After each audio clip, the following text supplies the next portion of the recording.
It'll just be maybe like 10 or so minutes long. Hey guys. Okay, so today we're going to be talking about emotional management. And it's kind of a hold on. I'm getting the right view here. 1 second. Okay. So today we're talking about emotional management, which is a big deal in like almost every area of your life, but it seems like it's almost highlighted in sales. And this isn't just a Mary Kay thing. That's one of the reasons I love training on this is it's not just a Mary Kay thing. It's just a thing, right? Sometimes we feel like our problems with Mary Kay are like unique to Mary Kay.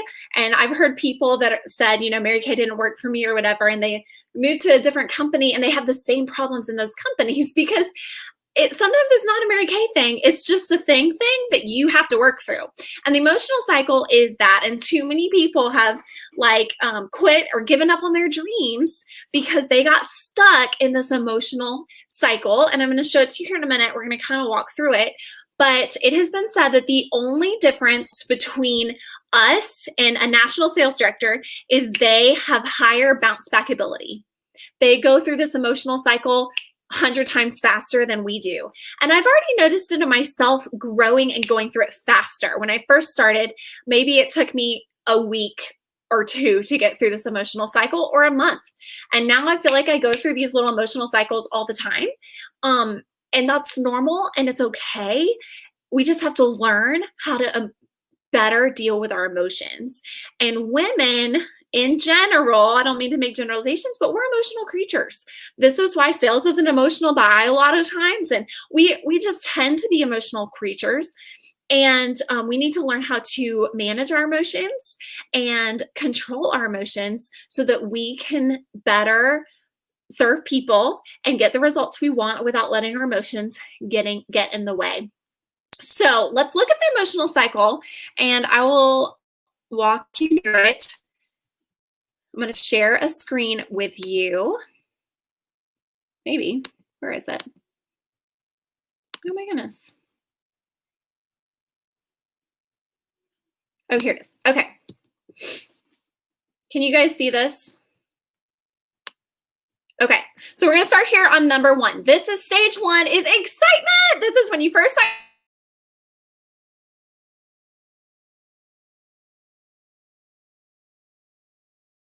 And you are on cloud 9, right? Excitement. Don't read ahead because then you won't actually listen to what I'm saying because you'll be reading this. So hold on, my internet connection says it's unstable. Hopefully it'll pop back up. Okay, so stage 1 is excitement, right? Okay, well, pretty soon after that excitement, guess what's going to happen? You are going to hit an obstacle. This is normal. Anytime you are growing, this is not, like I said, this is not in Mary Kay. This is anytime you are growing, you might hit an obstacle. Maybe you have a friend that says no to you. That can hurt, right? That is frustrating. Maybe you have some 5 appointments in a row cancel on you. Is that frustrating? Oh, yes. Maybe you run out of leads and you're like, well, I don't know what to do anymore. I'm out of leads and you're frustrated, right? Frustrations are going to come. So that's stage 2. Stage 3 is, oh my gosh, I can't believe this. They said it would be so easy, right? I mean, this is just supposed to fall in my lap, or it wasn't supposed to be this way. It's just being in shock. I can't believe this is happening. Maybe this means it's not for me, right? I've definitely thought that before. Stage 4 is denial. This is when we tend to withdraw. We tend to avoid your sales director. Okay, if I call you and you're like, ooh, I don't know if I want to talk to her right now.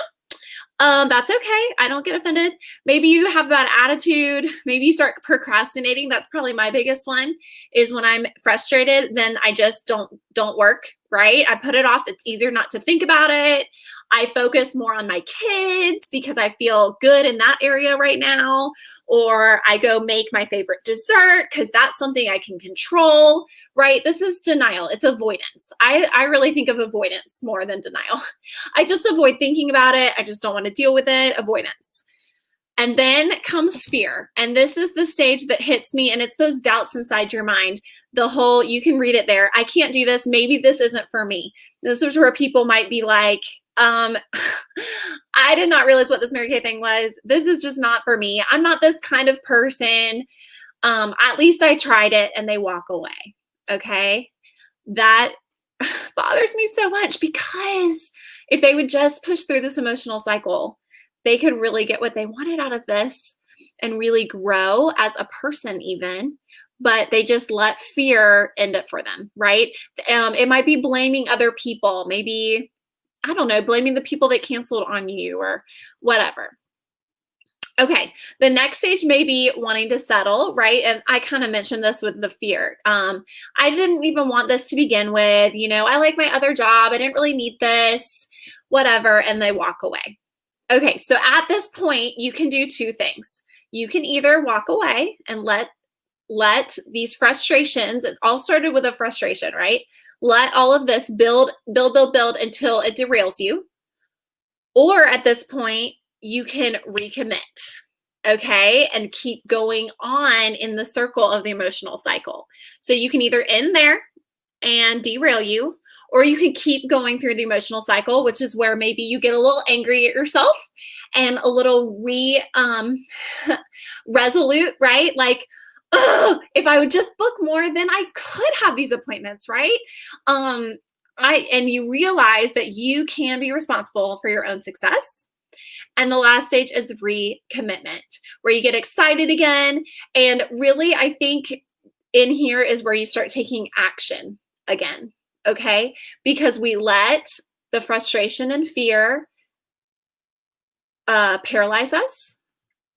And then once we can start coming back up on the other side of the cycle, we get into action again. And action is what brings us to stage one again, which is excitement and enthusiasm, okay? So I will post this in our Facebook group. Let me stop the screen sharing real fast. I will post that in our Facebook group, but that is a cycle. And as you are aware of it, you'll see it more. And maybe it looks like I had booked 5 appointments and maybe 2 of them, maybe all 5 of them canceled on me. Let's say that. And it's frustrating. And then I start avoiding work and I don't want to go book again because they're just going to cancel on me again, blah, blah, blah, blah, blah, blah, blah. And I get all in my head. And then I get so frustrated because I don't have any bookings that I'm like, well, oh, dang it, I'm just going to go. I need to go book. I can do this. I just need to go book. And then I go book and I get bookings and I hold appointments. And then I'm all excited about my business again because I'm seeing results, right? But listen, you'll never see the results that get you excited until you push through the pain. And here's what I think is the biggest problem. Well, really, maybe even with people today, but definitely for me, and I see it in my kids, and it's huge for business owners, is the avoidance of discomfort. We don't want to experience emotional pain. So what do we do when we feel emotional pain? Even simple stuff like like loneliness or boredom, we're on our phone, or at least for me, right? If I'm sitting there for more than 2 minutes without something going on, I'm pulling up my phone for something. And it might be something good, but it's something to distract me. It might be a podcast. It might be checking on Vox or whatever, but I can't stand just the silence. We avoid emotional pain, and pain is a part of growth.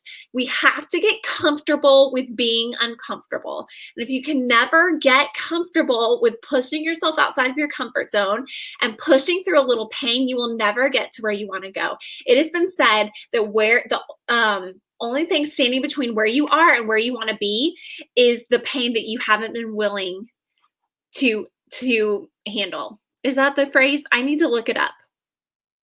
I'm thinking of it's what you haven't been willing to do, right? What you have not been willing to do is what stands between you and where you want to go. So what is it for you that you've been unwilling to do? What is it that's provided a little pain for you that you just need to push through? I will tell you, when I was earning my very first car, for me, it was warm chatting. Right now I have 500 customers. I can go back through to refacial, all this stuff. I didn't have all that. I didn't know anyone in Cleveland, I swear. I knew my husband's coworkers, and I did not want to bug them about Mary Kay. So what did I have to do? I had to make myself warm chat, and I hated it, y'all. I hated it. My stomach got in knots. I just did it at Walmart because where else are you always going to find people in Cleveland? And I like went around Walmart and looked for like the classiest women I could find. And I just like 1, 2, 3 held my breath and just like reached out and touched them and just to talk to them, or reached out and said, excuse me. And then I would have to talk to them and just ask them, you know, I'm new in Cleveland and I'm just trying to grow my business. Can I just offer you a free facial just to help grow my portfolio in Cleveland, you know? And I got rejected a lot, but I also got a lot of yeses. And I've met my best clients that way. One lady that just purchased the 12 Days of Faves from me yesterday. I met her years ago in Walmart. And but that was uncomfortable, but I made myself do it 5 days a week. I would go get 5 names and numbers. And that is what earned me my first free car. And so you need to, it's learning to deal with that emotional pain and give up what you want in the moment for what you want most. So if what I wanted was to grow my business and earn this car, and that meant, you know what, for the next hour, you're going to have to be uncomfortable and you're going to have to go meet women. But guess what happened at the end of that hour in Walmart? I got in my car so excited. I would come back talking to my husband like, I met this lady. She was so sweet. And I was so nervous talking to her. But then she was like so excited to get with me. And now, and her, you know, husband is going through this, you know, hard thing. But I'm going to get to give her a facial. And I was all excited because when you do action, it breeds excitement. Okay. Dale Carnegie I know a lot of you know his name, right? He wrote the book, well, I don't want to misquote it, okay? But he is a famous speaker, author. He said, inaction breeds doubt and fear. Action brings confidence and courage. So if you are having doubt and fear in your business, the antidote to that is action. If you're not where you want to be, the antidote is action, right? If you're nervous, action. Have you guys heard of the 5-second rule by Mel Robbins? The 5-second rule is you have exactly 5 seconds to do what you know in your gut you should do. From the time your brain thinks it, you have about 5 seconds to do it before your brain will talk yourself out of it. Because your brain's job is to keep you safe and it's going to keep you comfortable. So if you think in your gut, if you see someone and you think, I should hand her a business card, you have 5 seconds to do it before you will for sure talk yourself out of it. And I've seen this happen to me over and over again. I saw the classiest woman in Walmart the other day, and I thought to myself, I should hand her a business card. And you know why I didn't? Because I looked like crap. I didn't have makeup on. Our power was out. My hair was up in a messy bun. I looked so bad. We just got our power back on today, by the way. So exciting. But I looked so bad, and I let myself talk myself out of handing her a card. And you know what? I really think she could have been a great client, but I'll never know. Right?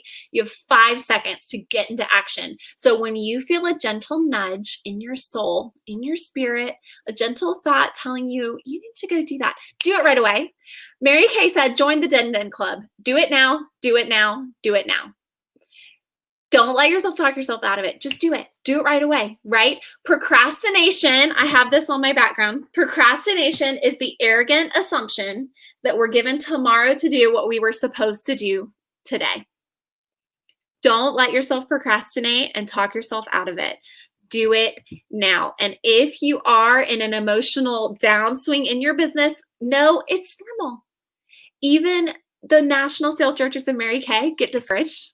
They get told no. Did you know that? They have people cancel on them. They don't know they're nationals. They cancel on them anyway. But they just bounce right back up. A no means next. A no means next. That's what I tell myself when I get a no. When someone texts me back and I get a no, I say, okay, next. That just means next. Holly has this thing, and I'll find this and send it to y'all. We got a copy of this at Fall Retreat. So if you guys were with me at Fall Retreat, you might have gotten this. And it's called Rejection Therapy. And this might be a good challenge for you. If you're looking for a goal for the month, maybe your goal should be to get 100 no's. Because here's the deal. If you want the yeses, you have to go through the no's. So instead of viewing the no's as a bad thing, view them as your pathway to get your yeses. So if you get a no, you can be like, oh, good, I need 100 no's. So you can be one of my no's. Okay. So your goal is to get 100 no's. And I bet you will not be able to reach your goal by the end of the month.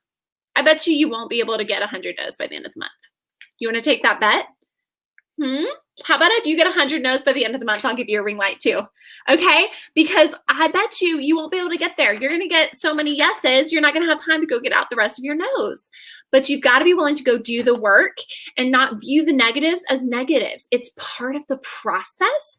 And I promise you, when you're sitting in your free Mary Kay car, you're not going to remember the people that told you no. You're not going to remember the people that didn't show up for their appointment. And honestly, sometimes I just have to think it's the Lord protecting me. So if someone doesn't show up for their appointment, I just think, you know what, maybe they wouldn't have bought anything anyway. And the Lord's allowed me to use this hour to go book something more profitable and just move on. Okay. But another thing that will guard your heart, my senior director, Lindsay, always tells me that numbers guard your heart. So if you don't want to be so discouraged by no's and by the negative, numbers guard that. So if you only have, like, I want you to think with me, if you had 2 things booked for the whole month and they both canceled, how would you feel? Pretty crappy, right? But if you had, 10 things booked for the week, let's say I have a calendar and I've got 10 appointments on my calendar for the week and the first 2 cancel, I'm not going to be discouraged because I've got 8 more. Right? And then I'm going to hold a few, and then a few more are going to cancel. But that's okay. I still have a few more to book, and I've already held a few because numbers pad it, right? And you're not as discouraged because you do have people to work with, and that breeds excitement. So numbers guard your heart. So the more numbers you have on your date book, the less you're going to feel those small rejections when they come. The easier it is going to be for you to get over that. Okay? We need to not put so much pressure on people to pull through for us. We cannot lean on certain things to pull through for us to reach our goals. We have to work enough numbers because you cannot, if your goal is to sell $200 a week, and you only book 2 facials, you need both of those facials to buy $100. You cannot love on someone well if you need something from them. Our job is to love on women. Okay, and work enough numbers to where it averages out. And if someone doesn't buy anything, that's okay. We don't have to hold any resentment towards her because we know we have more appointments later and they're for sure going to want stuff. We can love her where she is at. So numbers protect your heart. I tell my kids all the time, hard's not bad, hard's just hard. And hard is part of growing. If you want to grow to a new level in your business, it's going to be hard. The only reason you're not there yet is because you haven't done enough numbers and had as much rejection. So be willing to just take steps forward in action. Remember the emotional cycle and start noticing it as you go through it. When you hit that frustration and your mind starts racing, think, what is the antidote to that? It's action. Get back into action. Do something that gets you resolved again. This is why it's so important to have a clear why. Because if you don't have a clear reason for doing what you're doing, then when you hit an obstacle and it gets frustrating, there's no reason to push through and resolve again. But when you have a good enough reason why, it'll help you get resolved again and get you into action faster. So if you haven't listened to Pam Shaw's training on your why, it is in our Dropbox, or you can reach out to me and I can send you the link. But it's Pam Shaw and she's talking about your why. And it's so good helping you find your clear why, because it's very important to know why you're doing this so that you can push through. Holly Lowe says all the time, when your reason is clear, your excuses disappear. So if you have a good enough reason for reaching your goal, not just a goal that would be nice, like, yeah, it'd be nice to make an extra $500. What are you gonna use that $500 on? You got to dig deeper. Like, my why is to make $500. No, that's not your why. Dig deeper. What are you gonna use the $500 on? Okay, why do you want to buy that? Okay, like, how are you going to feel when you're able to provide that for your family? Okay, what's that going to allow you? You know what I'm saying? You got to dig a little bit deeper so that when you're tempted to be like, well, it wasn't that big of a deal anyway. Like, no, it is. Like, if you don't do that, you're not going to be able to provide that for your family. And it is a bigger deal. So keep going, So pick yourself up, sister. Brush yourself off and let's keep going and try again. So this emotional cycle, let's look at it one more time. Maybe if I can pull it up. Hold on. Never mind. It's not pulling up. Here it is. Okay, I'll put it on the screen one more time for y'all to see. Excitement, frustration, shock, denial, fear, which leads to settling and derailment. Or it leads to getting a little angry at yourself, realizing that you're responsible for your own success or failure, and picking yourself back up and getting recommitted, which gets you into action again, which gets you excited again. Inaction breeds doubt and fear, but action brings confidence and courage. So let's go grow our confidence and courage by getting in action and learning to control our emotional cycle so that we can succeed in all of our goals for our business.